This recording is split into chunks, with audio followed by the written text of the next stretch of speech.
Bueno, pues muchas gracias y bienvenidos al segundo panel que se llama ¿Cómo usamos la evidencia? En este panel vamos a oír de parte de IPA y JPAL sobre la metodología que usan ambas organizaciones para hacer como el puente entre los estudios académicos, como los que vimos en el primer panel, y la política pública y la implementación de programas. Después vamos a oír de Ginny Annan, directora de investigación y evaluación del International Rescue Committee, sobre cómo una ONG internacional utiliza la evidencia en la implementación de sus proyectos y cómo también trabaja para crear evidencia. Y luego vamos a oír de dos entidades importantes. Sí, no tengo el micrófono de traducción. Perdón. Gracias, creo que sí estoy. Después vamos a ver de dos entidades importantes del Estado colombiano, que son la Agencia Colombiana para la Reintegración, donde tenemos a Joana Villarreal, que nos va a estar acompañando, y la Unidad para las Víctimas, donde María Eugenia Morales va a estar presentando. Entonces, muchas gracias, y de nuevo, si necesitan equipos de traducción y no los tienen, están disponibles afuera. Los papeles de las preguntas, si no los tienen, Marta y Diego van a estar caminando y les pueden entregar papeles adicionales, y hacia el final de la sesión, cuando ya tengan sus preguntas escritas, se las pueden pasar a ellos, y después pues yo estaré leyendo las preguntas y tratando de ver si hay algunas similares para preguntárselas a los panelistas. Muchas gracias.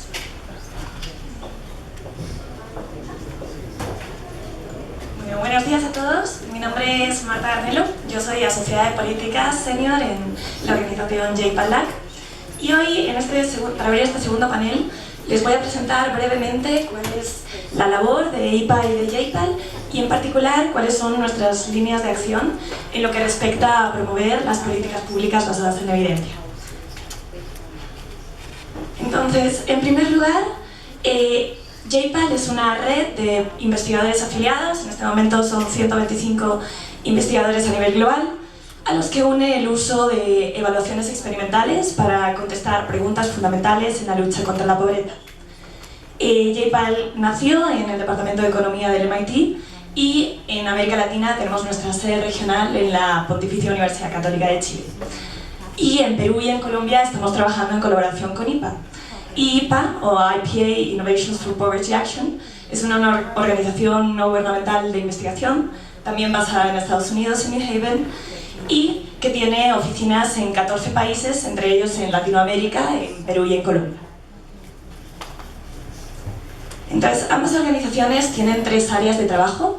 Por una parte, investigación, que es el área principal en el que nos desempeñamos, y en investigación, como les decía, nuestros investigadores afiliados desarrollan evaluaciones experimentales a fin de medir el impacto de programas sociales, descubrir qué funciona y qué no funciona en la lucha contra la pobreza.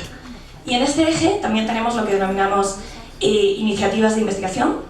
Básicamente, para que una evaluación experimental se pueda llevar a cabo, uno necesita tres ingredientes, ¿no? Necesitamos, por una parte, un implementador que esté dispuesto a que se evalúe su programa.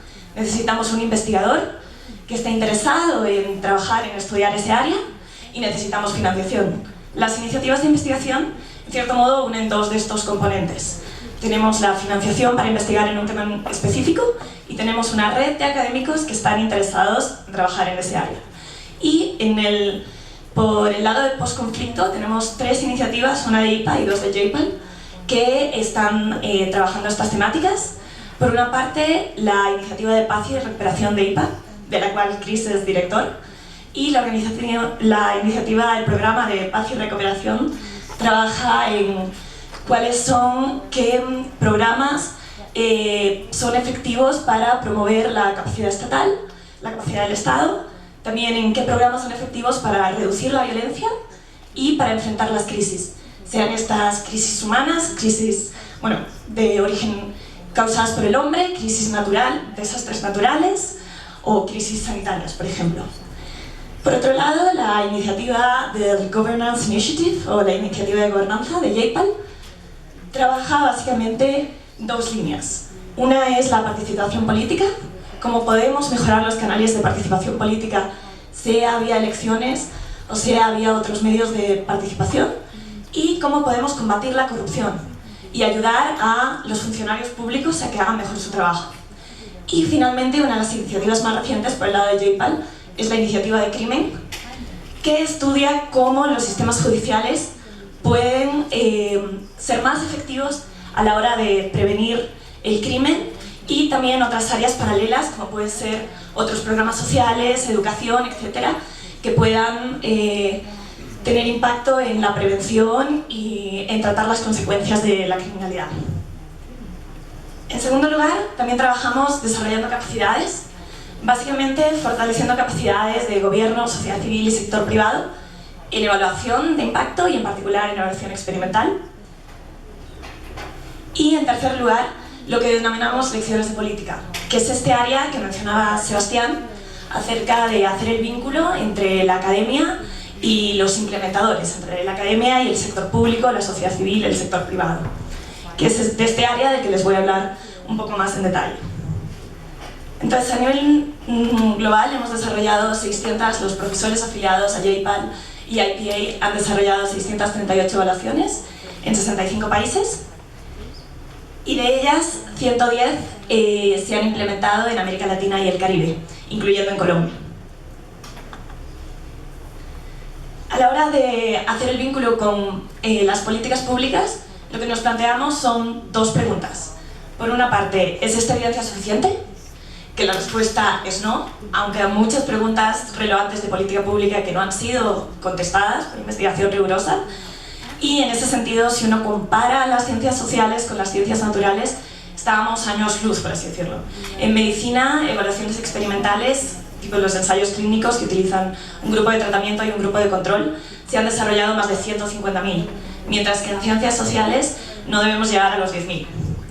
Además, hay todo un paradigma sobre el rol de la evaluación, en la medida en la que a menudo la evaluación y el monitoreo son vistos como herramientas de control y no como herramientas de aprendizaje o de innovación, que es lo que nosotros promovemos. Y también hay una serie de problemas de agencia para generar evidencia en la medida en la que los tiempos políticos no siempre coinciden con los tiempos de la evaluación, por ejemplo. Y una segunda pregunta que nos planteamos es: ¿se utiliza la evidencia existente? Y en ese sentido también encontramos dificultades en que, por una parte, la evidencia no siempre es accesible. A veces la evidencia figura en un lenguaje técnico, no tiene la temporalidad adecuada, en el sentido de que no tenemos la información que necesitamos cuando la necesitamos. Y también hay una serie de intereses no alineados. A menudo, por ejemplo, a la hora de diseñar programas damos demasiado peso al sentido común. De esto debe funcionar porque por sentido común todos creemos que debería ser así, pero en vez de fijarnos más en ideas sustentadas de forma científica. Entonces, desde JPAL y IPA, ¿qué estrategias estamos trabajando para promover el uso y generación de evidencia sobre la efectividad de las políticas públicas? Por una parte, trabajamos por fomentar una cultura de evidencia y aprendizaje en el quehacer público. En ese sentido, trabajamos por difundir los resultados de las evaluaciones de nuestros afiliados, también por difundir la metodología de evaluación de impacto experimental, porque es la considerada más rigurosa, y también en esta línea hacemos las capacitaciones que antes les mencionaba con el sector público, ONGs, etc. En segundo lugar, promovemos mecanismos formales para institucionalizar el aprendizaje. ¿Y a qué nos referimos con esto? Lo que desde JPAL y IPA buscamos es que el hecho de evaluar el impacto de un programa y de usar evidencia para informar su diseño no sea algo ad hoc, no sea algo que se hace un día para un programa, sino que quede inserto en el funcionar de los gobiernos y de las organizaciones, que sea algo sistemático. Y, en tercer lugar, trabajamos por empoderar a la ciudadanía para demandar evidencia en las políticas públicas. Y bajo este eje trabajamos mucho con la prensa, hacemos capacitaciones a periodistas sobre cuál es la mejor manera de comunicar evidencia. Trabajamos también con ONGs y sociedad civil más centradas en advocacy. Y bajo el eje de institucionalizar el aprendizaje, les voy a hablar muy brevemente de dos proyectos que hemos realizado en Perú y en Chile, con los que estamos muy satisfechos y con los que creo que hemos tenido un buen proceso de aprendizaje. En primer lugar, les quería hablar de las comisiones. Las comisiones son un mecanismo para articular la evidencia y la política pública.